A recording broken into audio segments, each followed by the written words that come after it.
Friends, welcome back to my channel PG Tech Academy. तर जसं की तुम्हाला माहिती आपण सर्व लेक्चर्स घेतलेले आहेत. आतापर्यंत तब्बल आपले 11 लेक्चर झाले आहेत आणि आजचा एक धरून 12वा लेक्चर. 12व्या लेक्चर मध्ये आपण आज सगळे IMP क्वेश्चन्स बघणार आहोत. तर आधी आपण बघू कोणते कोणते टॉपिक्स आपण घेतले सिलेबस मधले. MSBT डिप्लोमा सी प्रोग्रामिंग लँग्वेजच्या सिलेबस मधले कोणते कोणते टॉपिक्स आपण आतापर्यंत घेतले. हा अख्खा युनिट पहिला युनिट हा अख्खा आपला आता संपला आहे, पूर्णपणे झाला आहे असं मी डिक्लेअर करतो. मित्रांनो, फक्त आता यातले काही प्रोग्राम्स राहिले, ते काही प्रोग्राम्स याच्या पुढचा व्हिडिओ जे येईल ते तुम्हाला त्या व्हिडिओमध्ये मी तुम्हाला ते प्रोग्राम्स सॉल्व्ह करून देतो. तर आपण अल्गोरिथम्स पाहिले, हे अल्गोरिथम्स पाहिले या सिरीज मध्ये, या युनिट मध्ये आपण अल्गोरिथम्स पाहिले, स्ट्रक्चर पाहिलं सीचं, हेडर फाइल्स पाहिल्या. हेडर फाइल्स कोणत्या आहेत? Hash include, conio, math dot. Main function पाहिलं, मेन फंक्शन मध्ये लिहिलेला प्रोग्राम एक्झिक्यूट होतो हे पाहिलं. कॅरेक्टर्स पाहिले, टोकन्स पाहिले, पुन्हा आयडेंटिफायर्स, कॉन्स्टंट, नंबर्स, व्हेरिएबल्स, हे कन्व्हर्जन, डाटा टाईप कन्व्हर्जन पाहिलं. प्रिंटएफ, स्कॅनएफ या फंक्शनचा यूज पाहिला. वरून आपण एक्सप्रेशन सुद्धा पाहिले. ऑपरेटर्स काय राहतात, साईज ऑफ ऑपरेटर्स, काल परवाच आपण हा ऑपरेटर पाहिला. Arithmetic operator, shift operator, left shift, right shift, assignment operators, या प्रकारचे असे आपण ऑपरेटर्स पाहिलेले आहेत.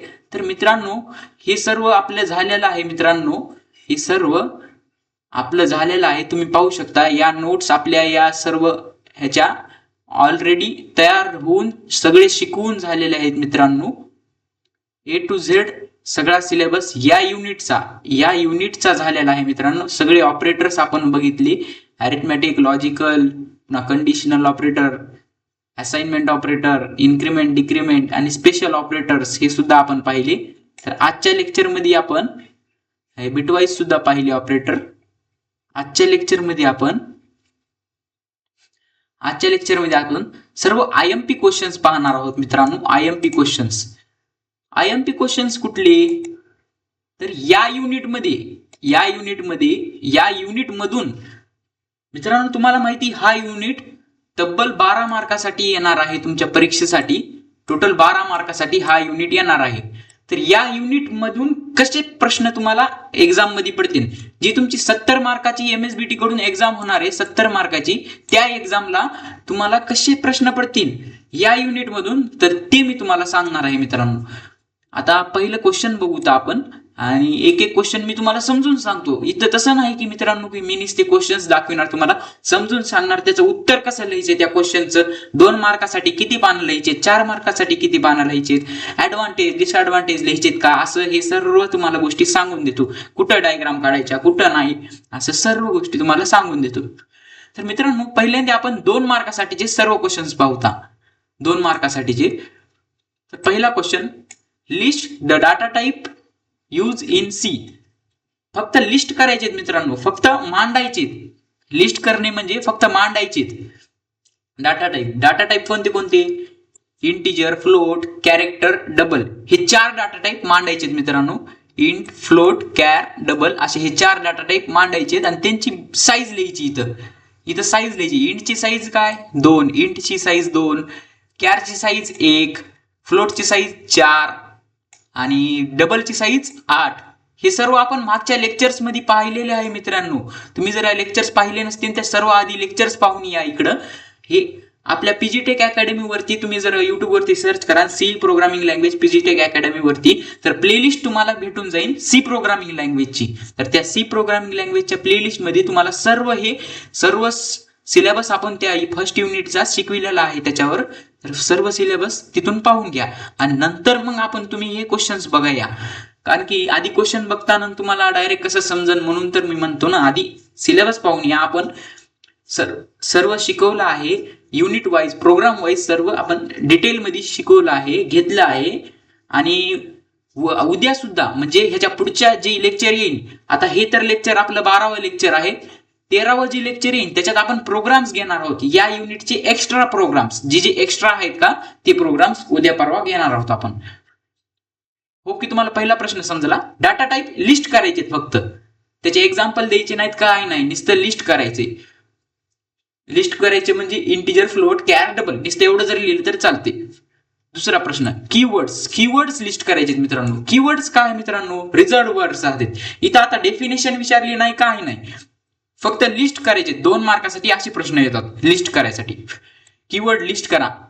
पहिला कीवर्ड काय लिस्ट करा? Constant, CONST, const, for, do, while, पुन्हा काय वाईड, पुन्हा काय डिफाईन, पुन्हा काय मित्रांनो फॉर, इफ झालं, एल्स झालं. किती बक्कळ सांगितले मित्रांनो मी, किती बक्कळ. यातले तुम्हाला कमीत कमी चार टाकायचे परीक्षेत. इथं सुद्धा 4च टाकायचे डाटा टाईप, जास्ती नाही मित्रांनो. 4 2 मार्कासाठी 4 ही डाटा टाईप खूप झाली. एका मार्काला 2 असं लिहिणं हे खूप झालं. तर मित्रांनो तुम्हाला मी 32 दिलेत. मी टोटल 32च्या जवळपास दिलेत कीवर्ड्स. त्यापैकी कोणतेही 4 लिहून या, असं लिहायचंय मित्रांनो. पेपर तसा लिहायचा मित्रांनो, एका खाली एक कीवर्ड्स लिहून यायचे.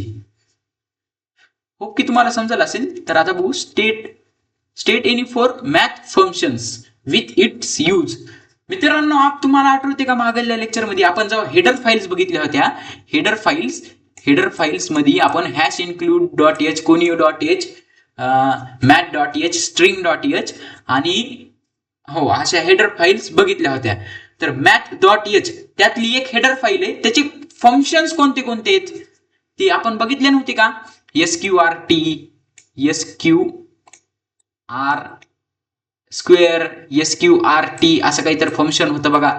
इथं एक असं फंक्शन होतं ते SQRT. पुन्हा POW पॉवरचं फंक्शन होतं, हे पॉवरचं फंक्शन. हे असे लिस्ट करायचे मित्रांनो तिथं. पुन्हा सेल असं सेल नावाचं, पुन्हा फ्लोअर नावाचं, FLO फ्लोअर नावाचं असं काहीतरी फंक्शन होते. तर असे हे 4 फंक्शन्स तिथं लिस्ट करून यायचे, नुसतं लिस्ट करून यायचे मित्रांनो. इथं काय ते एक्सप्लेन करायचे नाहीत, काही नाही, लिस्ट करायचे तुम्हाला नुसतं. असे लिस्ट करून आले तरी तुम्हाला 2 मार्क फुल भेटून जातील मित्रांनो. त्यामुळे फक्त लिस्ट करा. हेडर फाईल्स मध्ये मी तुम्हाला शिकवलं आहे, वर हे सांगितलं आहे मी, त्यात हे 4 फंक्शन्स आहेत म्हणून. असं कोणताच टॉपिक राहणार नाही जे की आपण कव्हर केला नाही मित्रांनो. हे बी पहा, डाटा टाईप कन्व्हर्जन हे बी आपण पाहिले. काय करतो मित्रांनो, हे इंटिजरचं फ्लोटचं इंटिजर मध्ये कन्व्हर्जन करत असतो. डाटा टाईप कन्व्हर्जनचे 2 टाईप आहेत, इम्प्लिसिट, एक्सप्लिसिट. त्यातलं काय लिहायचं आता ह्या क्वेश्चन मध्ये काय विचारलंय? Define type casting. Type casting म्हणजे काय? तिथं सिंपल लिहायचं, converting one data type into another data type is known as type casting. Give one example. मग त्याच्यात इम्प्लिसिट नसता एक्सप्लिसिट. मी वर तुम्हाला पीडीएफ मध्ये दोन्ही एक्झाम्पल दिलेले आहेत, इम्प्लिसिटचे सुद्धा दिलेले आहे आणि एक्सप्लिसिटचे सुद्धा दिलेलं आहे. तुम्ही दोन्ही पैकी कोणतंही इथं मांडू शकता. त्या एक्झाम्पलला 1 मार्क आणि तुमची ह्या डेफिनेशनला टाईप कास्टिंग, ह्या डिफाईन टाईप कास्टिंग याला 1 मार्क. असं तुम्हाला 2 मार्काचा हा क्वेश्चन आहे. ओके, तुम्हाला हे पण समजलं असेल. चला तर मग आता आपण 5वं बघू. Define tokens. टोकन्स काय आहेत मित्रांनो ते सांगा. मी तुम्हाला ही डिफाईन DEFINE डिफाईन म्हणून DEFN म्हणून माझी एक लाईन आहे पीडीएफ मध्ये. ही जी पीडीएफ आहे का, ही जी पीडीएफ आहे सर्व, त्या पीडीएफ मध्ये माझी एक DEFN म्हणून लाल कलरची लाईन आहे.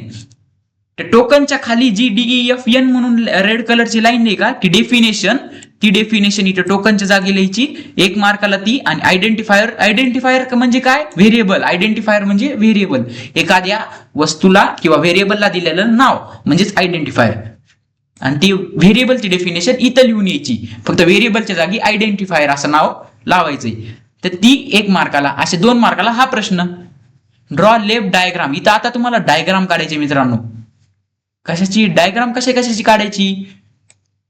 Different symbol use in flowchart. Flowchart मध्ये मित्रांनो आपण कोणते कोणते सिम्बॉल बघितले जरा आठवा, तुम्ही ब्रेन वॉश करा जरा. फ्लोचार्ट मध्ये आपण कोणते कोणते सिम्बॉल बघितले? हे असा एक सिम्बॉल बघितला होता, हा इनपुट आउटपुट. पुन्हा हा स्टार्ट आणि एंड सिम्बॉल, असा स्टार्ट आणि एंड. पुन्हा हा फ्लो दाखवतो. पुन्हा डायमंड शेपचा सिम्बॉल पाहिला होता आपण, असा हा डिसिजन सिम्बॉल. असे खूप सारे सिम्बॉल आपण पाहिले होते. हा प्रोसेस, हा स्क्वेअर, हा प्रोसेस साठी वापरला जातो. तर हे सर्व त्याचा मी एक टेबल दिलता तुम्हाला फ्लो चार्ट मध्ये, ह्या टेबल दिलता, इथं ते सिम्बॉल्स होते आणि इथं त्याचं डिस्क्रिप्शन होतं. तर ही असा टेबल तिथं काढून यायचा, 2 मार्कासाठी हा टेबल तिथं काढून यायचा मित्रांनो. इथं डिस्क्रिप्शन त्याचं लिहून यायचे, लाईन 1-2 लाईनचं असं डिस्क्रिप्शन दिलेलं आहे मी. तर ते डिस्क्रिप्शन तिथं काढून यायचे, हे 2 मार्कासाठी काढून यायचे. मित्रांनो हा प्रश्न तुम्हाला 4 मार्कासाठी सुद्धा येऊ शकतो. तिथंही तुम्ही हेच सेम करू शकता, हेच डायग्राम काढून येऊ शकता, हे अख्खा टेबल तुम्ही तिथं काढून येऊ शकता मित्रांनो. होप की तुम्हाला समजलं असेल. आता इथं काय मित्रांनो, 6वा प्रश्न जर झाला, आता 7वा प्रश्न सिंटॅक्स लिहायचा आहे. कशाचा? SQRT. SQRT हे कोण्या हेडर फाईलचं फंक्शन आहे? मॅथ डॉट हेडर फाईलचं. मॅथ डॉट हेडर फाईल ही इथं बघितली ना, मॅथ फंक्शन, हे math function with its use हे डिफाईन करायचं नाही, इथं हे डिफाईन करायचं ना. हे तुम्हाला प्रश्न तर कळाला नसेल मित्रांनो. मी काय करतो आता, हे उद्याचं जे लेक्चर येईल 13वं लेक्चर आपलं L3 लेक्चर नंबर जे 13 येईल का, त्याच्यात मॅथ फंक्शन हे एक्सप्लेन करतो. म्हणजे तुम्हाला हे सिंटॅक्स, SQRT हे मॅथ फंक्शन मी एक्सप्लेन केले नाहीत वरच्या PDF मध्ये, हे मी एक्सप्लेन करतो. हे 2 क्वेश्चन आपले राहून जातात इथं, आपले हे 2 क्वेश्चन राहून जातात. मी असं नाही मित्रांनो, जर राहून गेले तर मी राहून जातात असे सुद्धा म्हणलं, जर मी असे सोडून देत नाही, कोणतेही क्वेश्चन मी सोडून देत नाही, कारण की तुमच्या भविष्याचं वाटोळं मी हाताने कशाला करू. असे क्वेश्चन सोडून देण्याने खूप नुकसान होईल तुमचं. त्यामुळे आता मी जे 13वं लेक्चर घेणार आहे, 13वं लेक्चर, त्या लेक्चरमध्ये तुम्हाला हे 2 क्वेश्चन्स मी तुम्हाला तेव्हा सांगून देईन. जर तुम्हाला आपले लेक्चर्स असे लाईन टू लाईन पाहिजे असतील PDF मध्ये किंवा PDF प्लेलिस्ट मध्ये, तर आपल्या चॅनलला सबस्क्राईब करा मित्रांनो, जेणेकरून तुम्हाला व्हिडिओज येत राहतील एकानंतर एक. त्यानंतर अल्गोरिथम्स काय राहतात.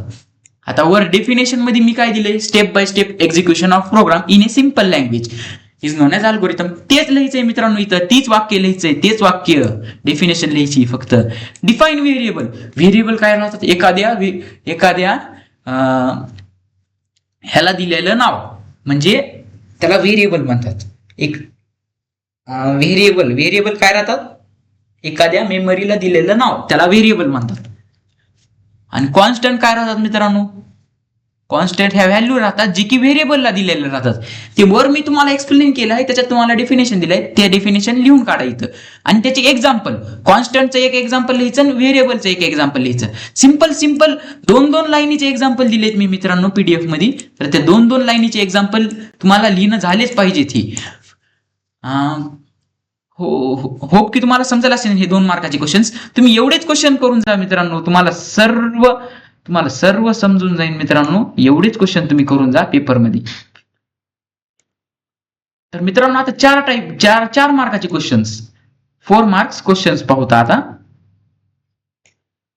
यामध्ये मित्रांनो आपण एक प्रोग्राम लिहिता, ऍडिशन, सबट्रॅक्शन, मल्टिप्लिकेशन हा युजर कोण इनपुट घेऊन कसं परफॉर्म करायचे, ऍडिशन करायचं, सबट्रॅक्शन, मल्टिप्लिकेशन, डिव्हिजन आणि मॉड्युलस हे सर्व ऑपरेशन्स आपण परफॉर्म केले.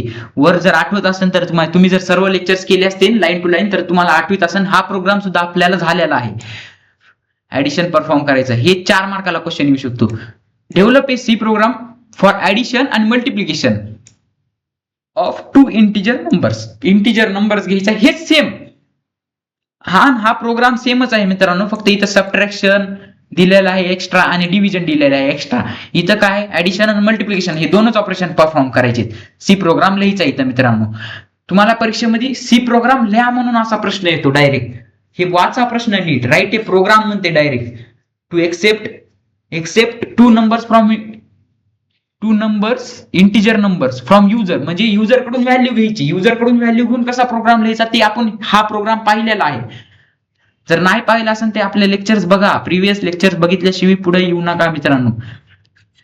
आता हे एक मित्रांनो कंडिशनल ऑपरेटर, मी म्हणलं होतं की हा खूप महत्वाचा प्रश्न आहे. याचा सिंटॅक्स तुम्हाला 2 मार्काला विचारला जाऊ शकतो आणि हे तर तुम्हाला प्रश्न 4 मार्काला विचारला आहे. याचा एक्झाम्पल लिहायचंय मित्रांनो, याचा प्रोग्राम लिहायचा. एक्झाम्पल म्हणजे काय, कंडिशनल ऑपरेटरचा एक्झाम्पल म्हणजे यांचे प्रोग्राम लिहायचे.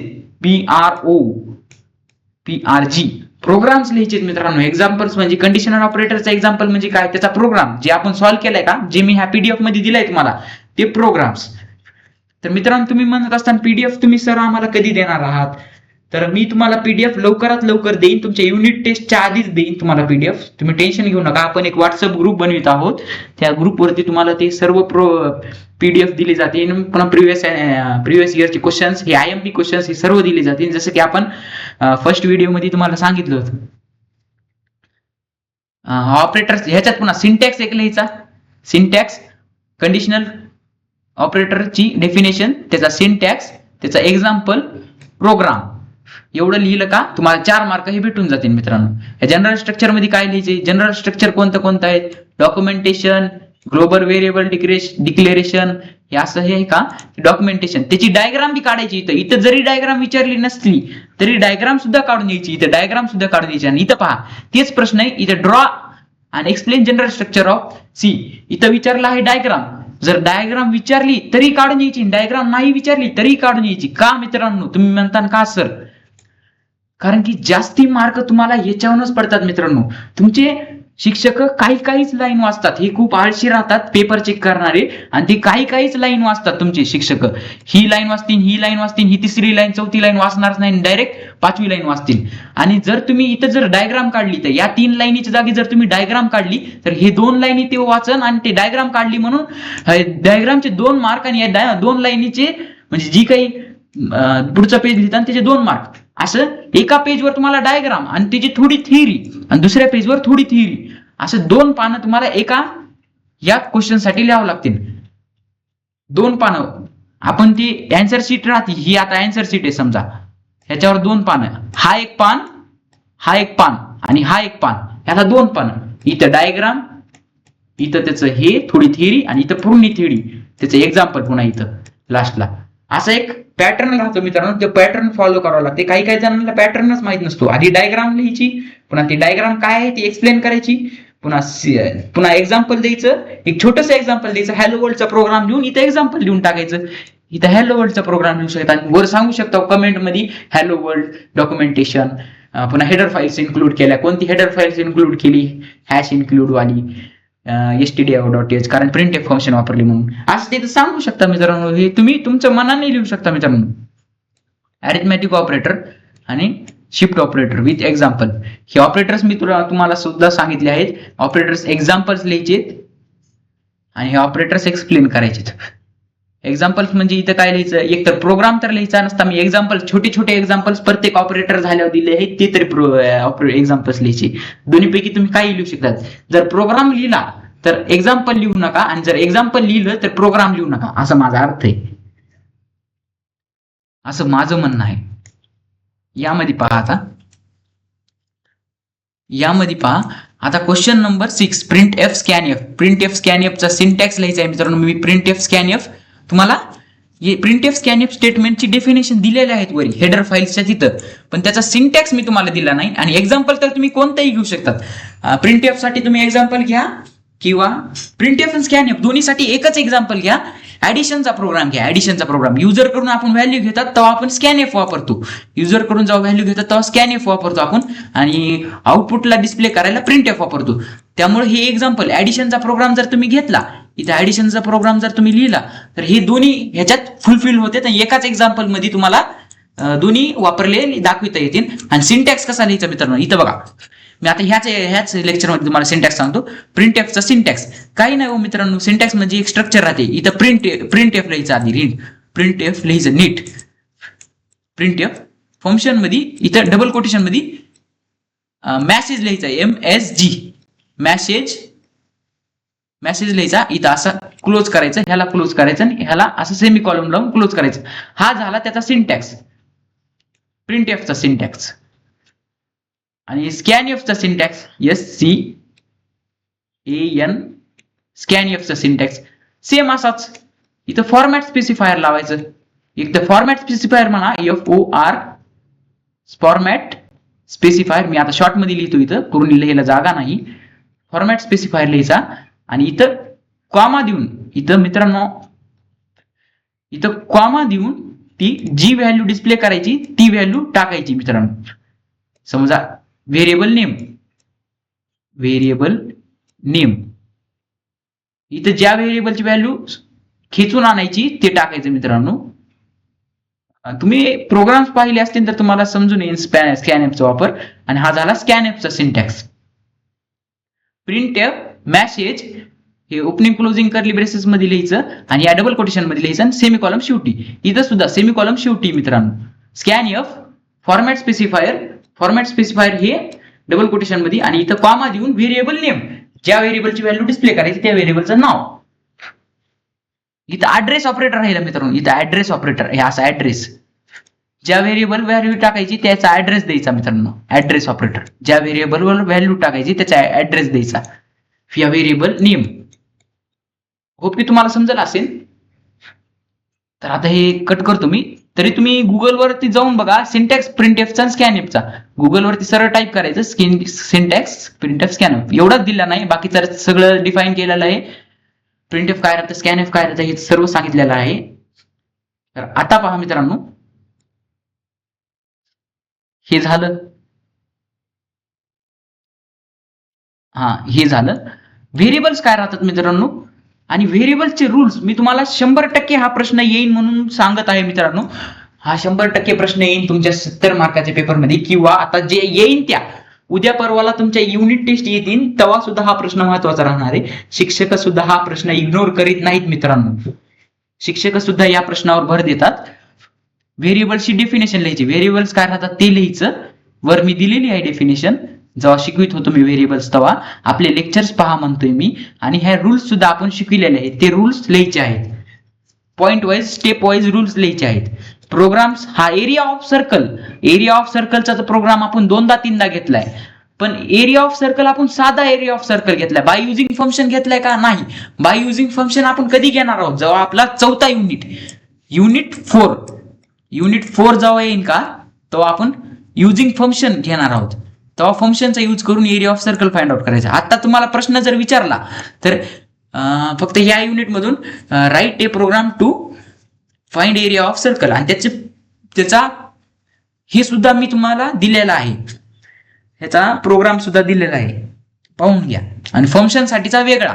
फंक्शन साठीचा आता युनिट नंबर 4 मध्ये आपण बघू. फंक्शन साठीचा 19वा. ह्याच्यात काय आता स्वॅपिंग म्हणजे ह्याचं त्याला आणि त्याचं ह्याला दोन्हीची व्हॅल्यू स्वॅप करणे. म्हणजे ह्याची व्हॅल्यू त्याला देणे आणि त्याची व्हॅल्यू ह्याला घेणे. म्हणजे आता ह्या ए ची व्हॅल्यू बी ला देणे आणि बी ची व्हॅल्यू ही ए ला देणे. ए ची व्हॅल्यू बी ला देणे आणि बी ची व्हॅल्यू ए ला देणे. त्याला स्वॅपिंग म्हणतात. हे प्रोग्राम आपण उद्या बघणार आहोत. हे प्रोग्राम आपण 13वं लेक्चर, आपण उद्या आपलं 13वं लेक्चर येणार आहे L3 13वं लेक्चर. त्या लेक्चर मध्ये आपण हा प्रोग्राम सुद्धा बघू. आता 3 क्वेश्चन्स आपल्याला उद्या बघायचे आहेत मित्रांनो. कोणते? वरचे 2 आणि हे खालचा 1. 3 क्वेश्चन्स आपल्याला उद्या बघायचे आहेत मित्रांनो. हे वरचे हे 2, हे मॅथ फंक्शन वाला 1, हे SQRT फंक्शन वाला 1 आणि हा 1. 3 उद्या बघायचे. आता 6 मार्कासाठी कोणते बघा. 6 मार्कासाठी तरी या युनिट मधले प्रश्न येत नाहीत. सहजासहजी आले तर हा इन्क्रीमेंट आणि डिक्रीमेंट ह्या 4 मार्काला सुद्धा येऊ शकतो बरं का मित्रांनो. असं नाही की मी इथं 6 मार्काला म्हणत आहे म्हणून 6 मार्कालाच येईल. 4 मार्काला सुद्धा हा प्रश्न येऊ शकतो. इन्क्रीमेंट आणि डिक्रीमेंट ऑपरेटर मी एक्सप्लेन केलेला आहे. Increment operator decrement operator example सहित मी एक्सप्लेन केलेला आहे. तसंच मी जसं एक्सप्लेन केले का 2-3 पानं काय होतील ते एक्सप्लेन करून टाकायचे 6 मार्कासाठी. इन्क्रीमेंट डिक्रीमेंट ऑपरेटरची डेफिनेशनला तुमचा 2 मार्क. डेफिनेशनला त्याच्या एक्झाम ऑपरेटरला 2 मार्क आणि एक्झाम्पलला 2 मार्क. तुमच्या मांडणीवर एक्झाम्पलवर 2 मार्क आणि प्रोग्राम जर लिहिला तुम्ही तर आणखीन 2 मार्क. म्हणजेच या सगळ्यात तुम्हाला फिक्स 6 मार्क तुम्हाला भेटून जातील असं जर क्वेश्चन लिहिला तर. आणि अरिथमॅटिक 3 अरिथमॅटिक ऑपरेटर आणि 3 बिटवाईज ऑपरेटर हे एक्झाम्पल सहित तुम्हाला एक्सप्लेन करायचे. अरिथमॅटिक ऑपरेटर कोणते? प्लस, मायनस, मल्टिप्लिकेशन आणि डिव्हिजन हे झाले अरिथमॅटिक ऑपरेटर्स. आणि बिटवाईज ऑपरेटर कोणते? Bitwise and, bitwise or, bitwise not. हे 3 ऑपरेटर्स एक्सप्लेन करायचे आणि हे 3 ऑपरेटर्स एक्झाम्पल सहित एक्सप्लेन करायचे. किती सोपे आहेत मित्रांनो एक्झाम्पल सहित. हे सर्व तुम्ही एका एक्झाम्पल मध्ये, हे सर्व तुम्ही एका एक्झाम्पल मध्ये असे तुम्ही लिहू शकतो. वर आपण एक्झाम्पल सहित सोडवून दिले आहेत मित्रांनो. होप की तुम्हाला आपलं आजच्या लेक्चर द्वारे समजलं असेल कसे प्रश्न पडतात, 6 मार्कासाठी कोणते 4 मार्कासाठी कोणते, 2 मार्कासाठी कोणते, असे हे या युनिट मधले IMP क्वेश्चन झाले. हा बेसिक युनिट आहे आपला, बेसिक प्रोग्रामिंग युजिंग सी असा हा युनिट आहे सी लँग्वेजचा डिप्लोमा स्टुडंटसाठी CO2K साठी. जर असेच व्हिडिओ IMP क्वेश्चन्सचे हे वगैरे तुम्हाला पाहिजे असतील पुढे सुद्धा, तर आपल्या YouTube चॅनलला लाईक करा, शेअर करा, सबस्क्राईब करा. होप की तुम्हाला आजचा व्हिडिओद्वारे IMP क्वेश्चन समजले असतील, जेणेकरून तुम्हाला याचा फायदा तुमच्या मेन एक्झाम व तुमच्या आता युनिट टेस्टला होईल, डेफिनेटली होईल. आणि तुम्ही चांगला स्कोर घेताना 30 पैकी 30 मार्क तुम्हाला युनिट टेस्टला पाहिजेत मित्रांनो. हे क्वेश्चन्सचा अभ्यास करा चांगले, हे क्वेश्चन्स जरा नीट काळजीपूर्वक घ्या. आणि आपण प्रत्येक युनिट झाल्यानंतर IMP क्वेश्चन्स ही देणार आहोत, त्याची काळजी करू नका. युनिट वाईज मी तुमचं करून घेणार आहे. होप की तुम्हाला आजचा व्हिडिओ समजला असेल. So bye bye.